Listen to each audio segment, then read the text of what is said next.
सतगुरु का नाम पुकारो, सतगुरु को हियरे धारो, सतगुरु का करो भरोसा, फिर करो ना कुछ अफसोसा, फिर करो ना कुछ अफसोसा। सतगुरु तो है छिन्न छिन्न पोसे, सतगुरु तुमरो छिन्न छिन्न पोसे। हंगता तेरी सब विधि खोसे, हंगता तेरी सब विधि खोसे। तू कर उन चरणन होसे, तू कर उन चरणन होसे। सतगुरु से मत कर रोसे, सतगुरु से मत कर रोसे। सतगुरु गति अब सुन मोसे, सतगुरु गति सुन अब मोसे। कहे जात ना रंचक मुंह से, कहे जात ना रंचक मुंह से। दसवें में खेचे नौ से, दसवें में खेचे नौ से।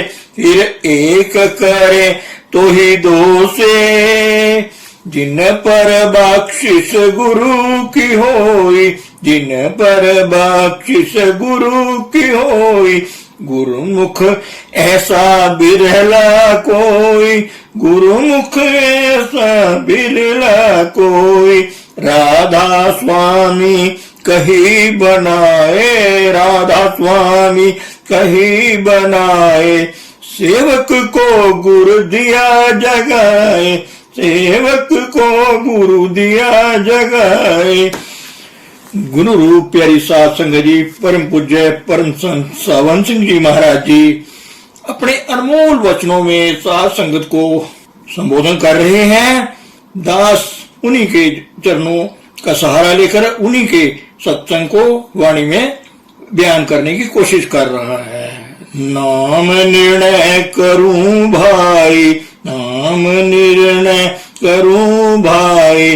दूधा विधि भेद बतलाई, दूधा विधि भेद बतलाई। वह ताकत जो सारी दुनिया को पैदा करती है, जो सारे संसार की रक्षा करती है, संत उसे नाम ये शब्द कहते हैं। वेद उसे नाद, ऋषि मुनि आकाशवाणी, हजरत ईसा वर्ड और मुसलमान कामिल फकीर बांगे आसमानी कलामे इलाही या इसमें आजम कहते हैं। उसी को गुरु नानक साहब गुरुवाणी या नाम कहते हैं। वह कोई जबान या भाषा नहीं है। भाषा में यह ताकत नहीं कि वह मुक्ति दे सके, और हर एक देश और कौम की भाषा अलग अलग है, परंतु जो ताकत मुक्ति देती है वह सारे संसार के लिए एक ही है। वह हिंदुओं, मुसलमानों, यहूदियों, गर्ज यह है कि हर कौम व मजहब के मनुष्य के अंदर है। उसी की महिमा श्री गुरु ग्रंथ साहिब, उसी की महिमा वेद शास्त्र अन्य धर्म ग्रंथ करते हैं, गुरु नानक साहिब और अन्य संत करते हैं, परंतु पुस्तकों में उसकी तारीफ है, महिमा है। वह बचाते खुद समय नहीं है, वह हमारे अंदर है। यह बात बारीक और ध्यान पूर्वक समझने योग्य है कि मुक्ति देने वाला नाम, लिखने पढ़ने में ना आ सकने वाला नाम हमारी पुस्तकें भाषा में है। वह ताकत तुर्की, फारसी, अरबी आदि किसी भी भाषा में नहीं है, इसलिए वह नाम लिखने में नहीं आ सकता। अच्छा, आपको चाहिए कि जो महात्मा अंदर जाता हो उसकी शरण में जाएं। जब वह आपको नाम का भेद दे तो आप अभ्यास करके अंदर चढ़ जाएं। सारे संसार के लिए यह एक ही कानून है। वह आज का नहीं बल्कि जबकि दुनिया बनी है तब का चला आ रहा है। यह किसी मनुष्य का बनाया हुआ नहीं बल्कि कुल मालिक खुद खुदा का बनाया हुआ है। हम उसमें ना कोई तब्दीली या परिवर्तन कर सकते हैं और ना कोई घटाव बढ़ाओ।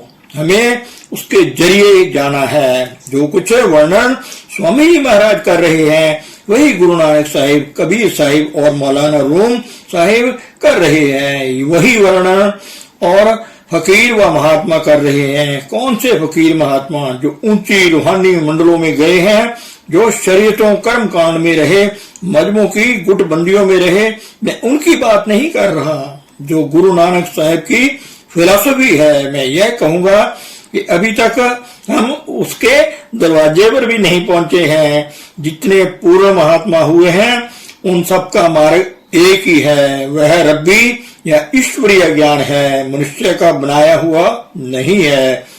वह हर एक मनुष्य के अंतर में है। अगर इस फिलॉसफी को सब लोग भली प्रकार समझ लें तो आज दुनिया में कोई झगड़ा ना रहे, परंतु जो काल की शक्ति है वे समझने नहीं देती। अब हजूर स्वामी जी महाराज ये बतलाते हुए कि नाम क्या है, फरमाते हैं कि नाम दो प्रकार का है। वर्ण धुनात्मक गाऊं, दो का भेद दर्शाऊं।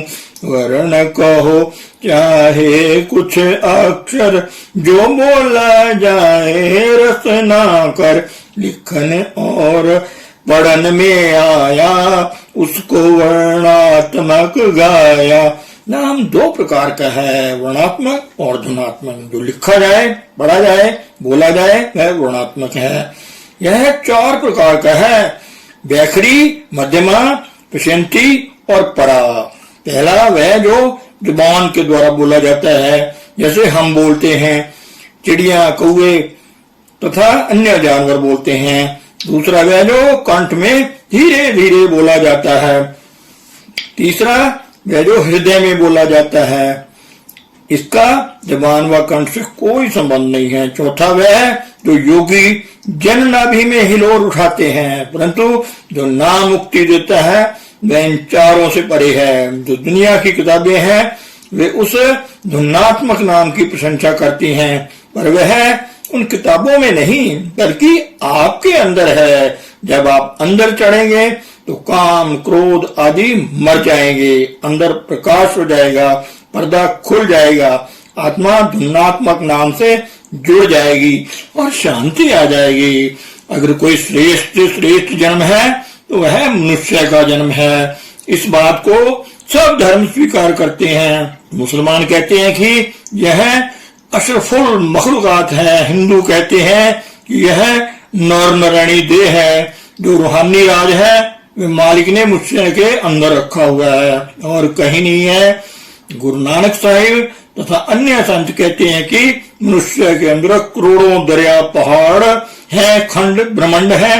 यही मौलाना रूम साहिब कहते हैं। आंखों के नीचे नीचे कब्र है। जब तक मनुष्य 9 द्वारों से निकलकर शरीर से ऊपर नहीं आता तब तक नाम नहीं मिलता।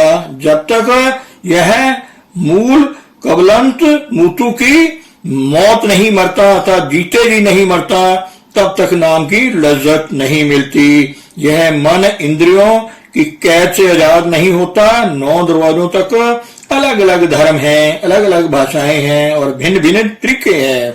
9 दरवाजे ये हैं, 2 आंखों के, 2 कानों के, 2 नाक के, 1 मुंह और 2 नीचे के। जब मनुष्य 9 दरवाजों को छोड़कर 10वीं गली में आता है तब नाम मिलता है। 10वीं गली से मतलब सुषुम्ना नाड़ी से है। हदीस का कथन है कि खुदा शाहरग से नजदीक है। हम सुषुम्ना कहते हैं, वे शाहरग कहते हैं, मतलब एक ही है। वह नाम ना गुरमुखी में है, ना फारसी में है, ना अरबी में है, ना संस्कृत में है और ना अंग्रेजी में है। वहां कोई जबान नहीं है। अगर कोई जबान नहीं है तो कोई किताब भी नहीं है। जितने भी महात्मा, कामिल, फकीर ऊंची मंजिलों पर गए हैं सब इसी नाम को लेकर गए हैं। सबका मार्ग एक ही है, चाहे वे अलग अलग देश और धर्म के क्यों ना हो, पर रूहानी मंजिल और वहां पहुंचने का मार्ग एक ही है। जो मार्ग गुरु नानक साहिब ने अपनाया वही कबीर साहिब, मौलाना रूम साहिब, शम्स तबरेज और अन्य फकीरों ने अपनाया। एक ही मार्ग तथा एक ही नाम है। सब धर्म पुस्तकें उसी नाम का महिमा करती हैं। 9 दर ठाके दावत रहाए, 10वें निज घर वासा पाए। उथे अरहद शब्द बजे, दिन राती गुरमती शब्द सुनावनिया। जब 9 द्वारों को बंद करेंगे, 10वीं गली खोलेंगे तो शब्द मिलेगा क्या स्त्री क्या पुरुष, वह सबके अंदर धुनकारें दे रहा है। गुरु नानक साहिब जब मक्का गए तो काजी रुकनुद्दीन ने पूछने पर बताया, ऊंचे खासे महल वे देवे बांग खुदाए, सुते बांग ना सुन सके रिहा खुदा जगाए। वह महल मनुष्य देह है। गर्ज यह है कि निजात अथवा मुक्ति का मार्ग सबके लिए एक है और वह अंदर है, बाहर नहीं। महात्मा अपने पास से कुछ नहीं देता, बल्कि कहता है कि प्यारे भाई ये अंदर नाम है, अंदर जा और उसे प्राप्त कर। उसकी महिमा वेद शास्त्र ग्रंथ और धर्म पुस्तकें कर रही हैं। जितने भी महात्मा सचखंड या मुकामे हक गए हैं उन सब का इष्ट नाम ही था। सौ सियाणिया इक्को मत, लखायक है यही धुन का, बिना गुरु फल नहीं किनका। वर्णात्मक अर्थात लिखने पढ़ने व बोलने के जरिए महात्मा फकीर या गुरु अंदर जाने का मार्ग समझा देगा और कहेगा अभ्यास करो। फकीरों के मजहब में जाति पाति नहीं होती। कबीर साहब मुसलमान जुलाए थे और वीर सिंह तथा बघेल सिंह राजपूत उनके शिष्य थे। मेड़ते की राजपूत रानी मीराबाई चेली और रविदास गुरु थे। स्कूलों कॉलेजों में शिक्षक हिंदू हो या मुसलमान, ईसाई हो या किसी और मजहब के विद्यार्थी को इससे कोई मतलब नहीं। उसे तो डिग्री प्राप्त करना है, बीए एमए की डिग्री लेना है। उसे शिक्षकों के साथ कोई रिश्ता नाता नहीं करना है। इसी प्रकार जब कोई पूर्ण संत मिल जाए तो फिर जाति पाति का विचार नहीं करना चाहिए। हमें तो उनके मार्गदर्शन में ऊंचे आत्मिक मंडलों पर चढ़ना है। संत भेदभाव नहीं करते, बल्कि वे सब मजमों को अपना समझते हैं। गुरु अमरदास साहिब फरमाते हैं, परथाई साखी महापुरुष बोल दे, सांझी सकल जहाने। वर्णात्मक नाम पहली पौड़ी है। जब तक ये ना हो तब तक किसी भी बात को समझा नहीं जा सकता। मैं पहले भी अर्ज कर चुका हूँ कि एक मनुष्य अपने विचारों को दूसरे मनुष्य पर जबान के द्वारा ही प्रकट कर सकता है। अगर पंजाबी है तो पंजाबी में, अगर अंग्रेज है तो अंग्रेजी में बोलकर समझा देगा। अगर वर्णात्मक ना हो तो कोई सवाल जवाब ही नहीं कर सकता। मनुष्य ही नहीं बल्कि पशु भी अपने दिल का हाल दूसरे पशु को दिल तक जबान के द्वारा ही पहुंचाते हैं। जब हम सब ही इस मन की बात एक दूसरे पर अपनी जबान में प्रकट करते हैं, अब ये सत्संग भी जबान के द्वारा ही किया जाता है। जो महात्मा अंदर जाता है वह अपनी बोली में ही अंदर की बातों का वर्णन करता है। महात्मा वर्णात्मक के द्वारा ही समझा सकते हैं। वर्णात्मक मुक्ति नहीं देता, बल्कि यह तो पहली सीढ़ी है। मुक्ति प्रदान करने की शक्ति धुनात्मक नाम में है। हर एक महात्मा जो कि उच्च आत्मिक अवस्था में गया है धुनात्मक नाम के द्वारा ही गया है। वर्णात्मक उस जाति या निज नाम को प्राप्त करने का जरिया हो सकता है, इससे अधिक कुछ नहीं। गुरु नानक साहब फरमाते हैं, पढ़ पढ़ जेते बरस बरस, पढ़ पढ़ जेते मास, पढ़िए जेती आरजा, पढ़िए जेते सास। नानक लिखे एक गल होर हमें चढ़ना चाख। चाहे उम्र भर पढ़ते रहें, पर जब तक गुणात्मक नाम को नहीं पकड़ते कोई फायदा नहीं होगा। फिर कहते हैं, नानक कागज लिख मणा, पढ़ पढ़ खींचे पाओ, मसू तोड़ न आवही, लेखन पाउण चलाओ, भी तेरी कीमत ना पावे, हो केबू अखा नाओ। अनगिनत कागज लेकर स्याही से लिख लिख कर रखते जाओ, कुछ नहीं बनना।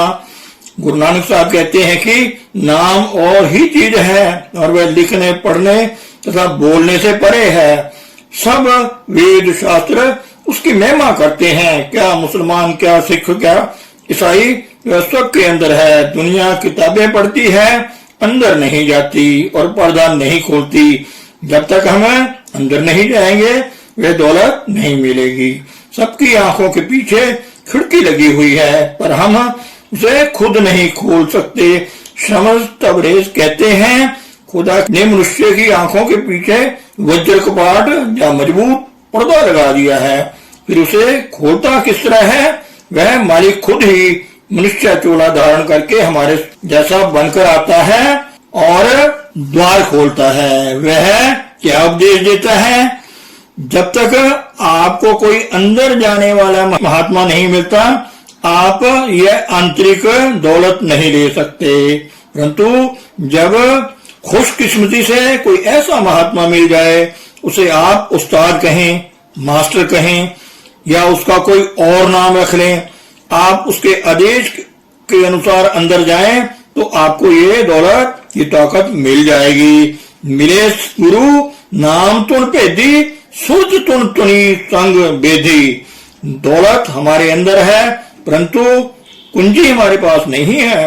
विद्या लड़के के दिमाग में है, पर कुंजी स्कूल मास्टर के हाथ में है। इसी प्रकार ब्रह्मांड, लौलाक, सचखंड, मुकामे हक हमारे अंदर है, परंतु महात्मा की ताकत, संतों की कृपा के बगैर कोई अंदर नहीं चढ़ सकता, उस दौलत को ले नहीं सकता।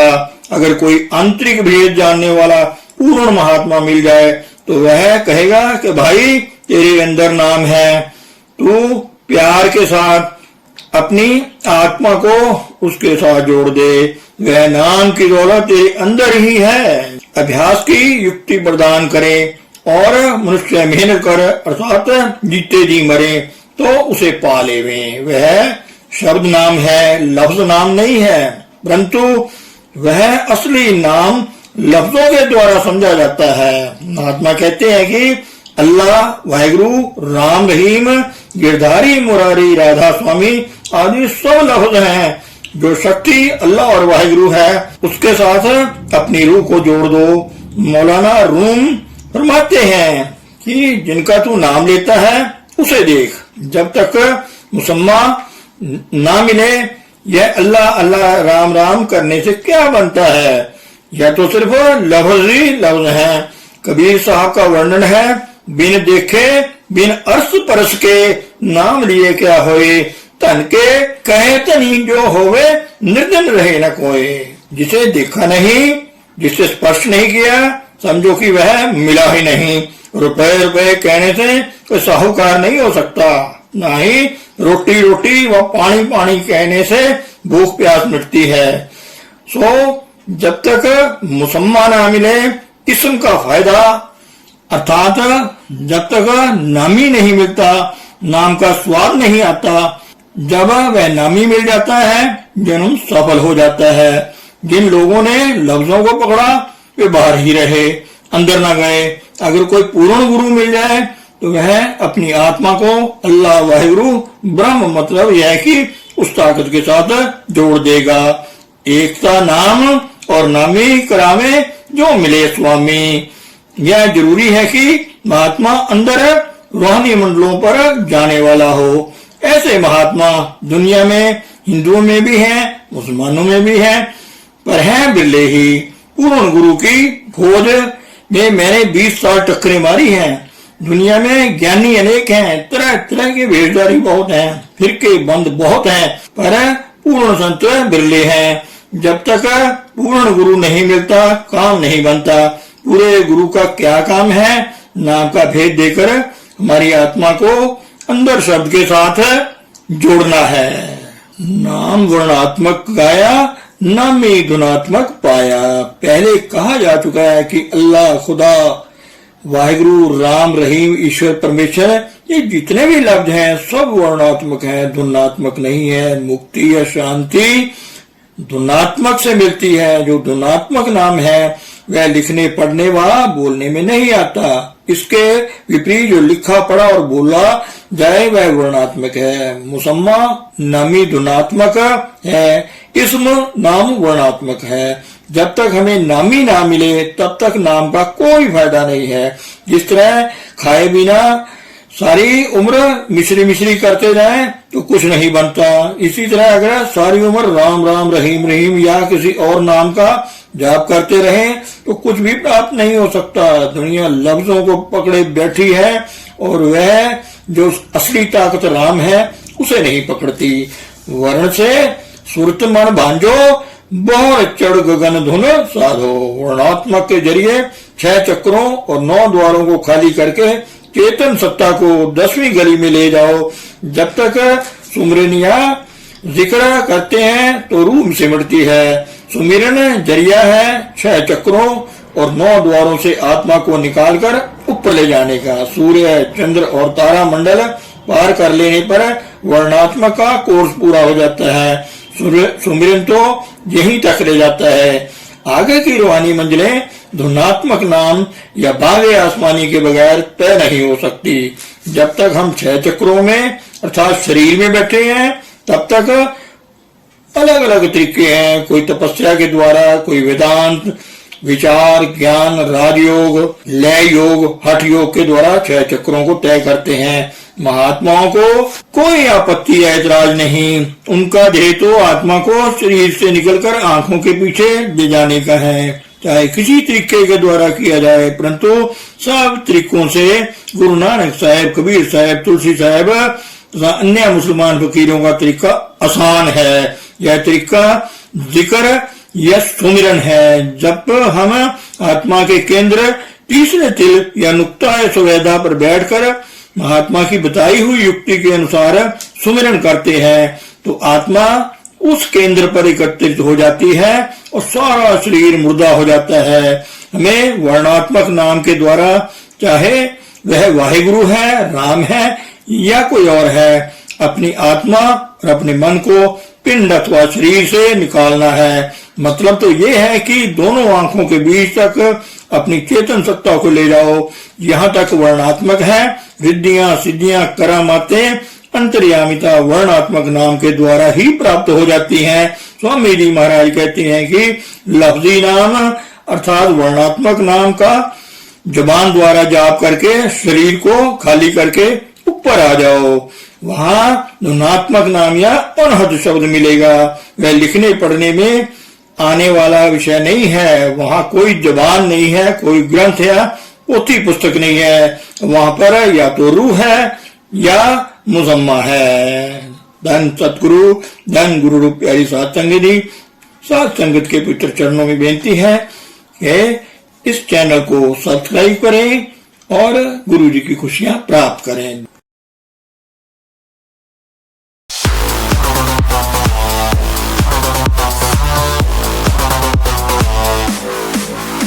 Yeah.